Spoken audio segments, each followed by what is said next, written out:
Hello বন্ধুরা, আপনি কি এই 2024-এ এসে ব্যাটারি চালিত ইজি বাইকের যাবতীয় কাজকর্মগুলা শিখতে চাচ্ছেন? তাহলে এই ভিডিওটি আপনার জন্য।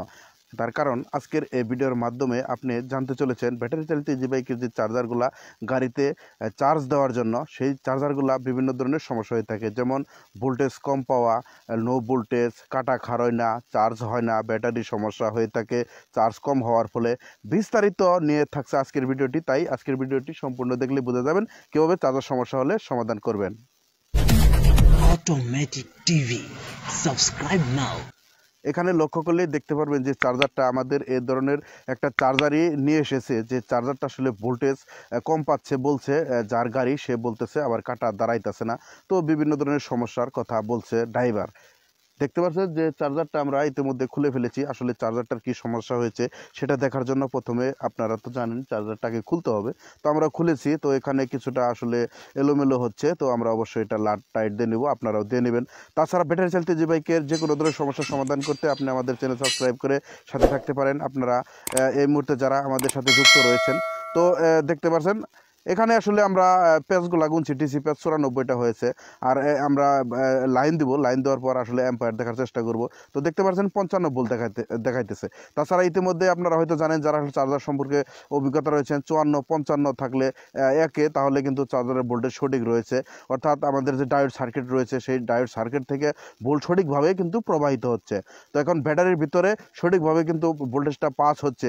কিন্তু এখন কথা হচ্ছে তাহলে এই চার্জারটার সমস্যা কি?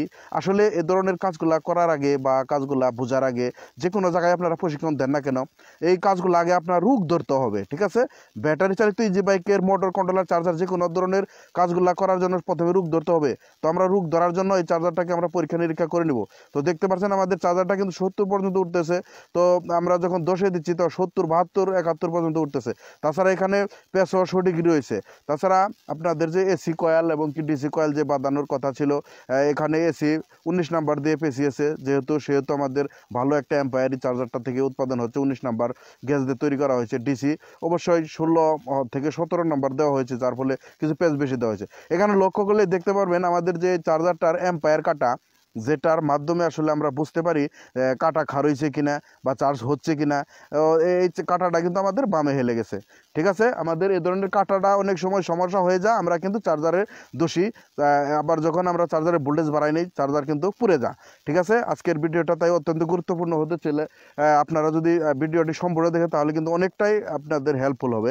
তো দেখতে পাচ্ছেন কাটাটা কিন্তু এখানে নেমে আছে, অনেক শূন্য থেকে অনেকটা নেমে আছে। যখন এখান থেকে বাড়ানো হয় তো এইটুকু কিন্তু নেমে থাকে। তাছাড়াও কাটাটা একটু জাম যদি থাকে, আপনার অ্যাম্পায়ার কাটার যদি বিভিন্ন ধরনের সমস্যা থেকে থাকে, অ্যাম্পায়ার কাটা যদি জাম থেকে থাকে, তাহলে কিন্তু সঠিকভাবে আপনার অ্যাম্পায়ারটা দেখাবে না। তো এটা দেখানোর জন্য অবশ্যই আপনার, এই জন্যই বলছি আপনারা দক্ষ এবং কি যারা আসলে কাজগুলা সঠিক মানের মিস্ত্রি রয়েছে, ভালো মানের মিস্ত্রি রয়েছে, যারা কাজগুলো সঠিক বুঝে, তাদের কাছে গিয়ে যদি প্রশিক্ষণ নেন তাহলে খুব সহজে আপনি এই কাজগুলো খুব সহজে করতে পারবেন। এখানে লক্ষ্য করলে দেখতে পারেন এখানে যে কালো যে অ্যাম্পায়ার কাটার যে ঘোরানোর সিস্টেমটা রয়েছে, আসলে কাটাটা জাম রয়েছে কিনা এটা আমরা আসলে এখানে টুর্নিং করে আমরা কাটাটাকে দাঁড়া করাই দেবো।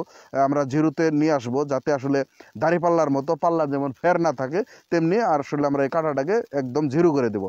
তো দেখতে পাচ্ছেন যখন আপনি তা কাটাটা জিরো করে দেবেন তখনই কিন্তু আপনি সঠিক অ্যাম্পায়ারটা পাবেন। তাছাড়া জাম্পার পিন, অবশ্যই ইতিমধ্যে আপনারা জানেন যে বেশ কিছু ডায়েট সার্কিট রয়েছে বাংলাদেশি, যে ডায়েট সার্কিটগুলো জাম্পার পিনের সমস্যা থাকার কারণে সঠিক অ্যাম্পায়ার দেখাচ্ছে না। তো আমরা আপনাদেরকে অল্প 2-1 দিনের ভিতরে কিন্তু আমরা অর্ডার দিয়েছি। আমরা ইতিমধ্যে আপনাদেরকে অরিজিনাল যে চায়না সার্কিট এগুলো আপনাদেরকে দেখানোর চেষ্টা করব। যদি আপনারা ইচ্ছা করেন তাহলে আমাদের কাছ থেকে কিনেও ব্যবহার করতে পারবেন।